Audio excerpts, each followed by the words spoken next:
सभे मगहिया भाई बहन के भूलेटन काका के राम राम। आथिन मगहिया खबर में सुनथिन देश दुनिया के खबर। कोरोना के बाद अब ब्लैक फंगस महामारी के रूप ले लखे। देश के 10 से बेसी राज्य में ब्लैक फंगस के मरीज भेटैलन। 6 गो राज्य तो एकरा महामारी घोषित भी कर दिलक।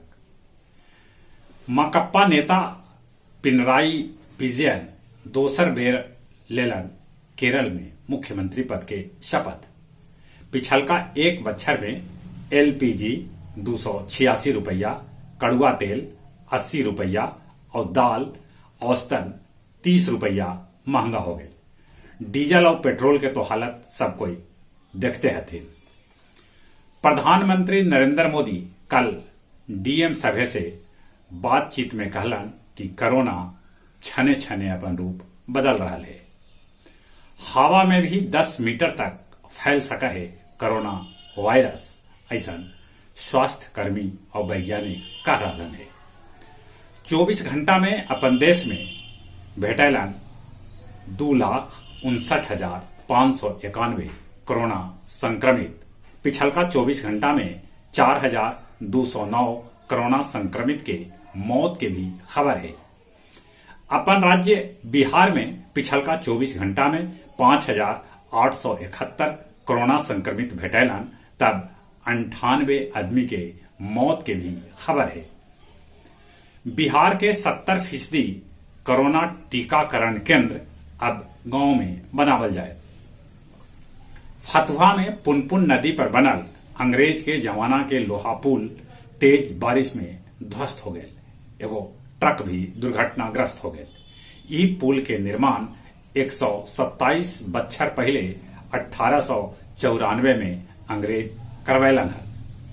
उत्तराखंड में बदरी फटे से 3 आदमी के मौत के खबर है। मई महीना में टूटल बारिश के रिकॉर्ड अगला 48 घंटा में भी पानी बरस सका है। दिल्ली में तो 120 बछर के रिकॉर्ड टूट गए। सुधा दूध वैन से हरनौत के पचौड़ा गांव में भारी मात्रा में देसी दारू बरामद कैल गए। आज रिटायर हो जाए आईएनएस राजपूत, 41 बछर देश के सेवा दिलक। महाराष्ट्र कोटामी के जंगल में नक्सली और कमांडो के बीच मुठभेड़ जारी है।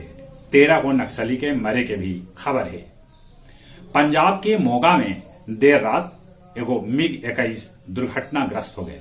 एकरा में एकर पायलट अभिनव चौधरी के मौत के खबर है। हमास और इजराइल के बीच 11 दिन बाद युद्ध विराम हो गया। मिस्र एकरा में अहम भूमिका निभौलक। उन्हें इजराइल के प्रधानमंत्री नेतन्याहू के उनकरे देश में कुछ लोग विरोध कर रहे हैं। दुनिया के सबला बड़गर आइसबर्ग जलवायु परिवर्तन के चलते टूट गए।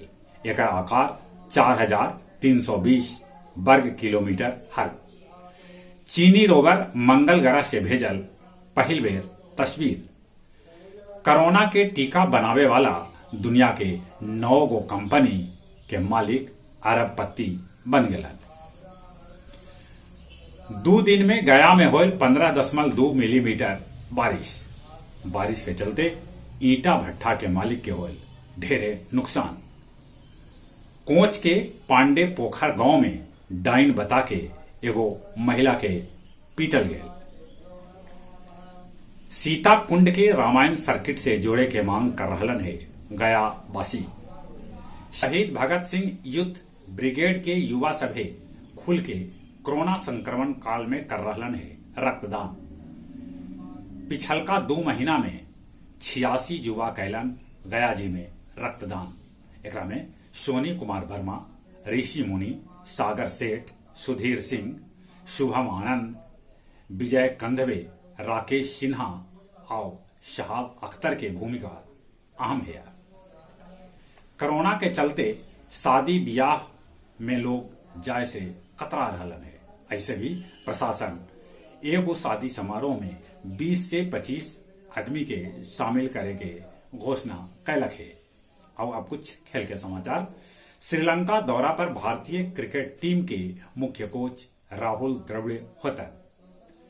जुवेंटस अटलांटा के 2-1 से हरा के इटालियन कप पर कब्जा जमौलक।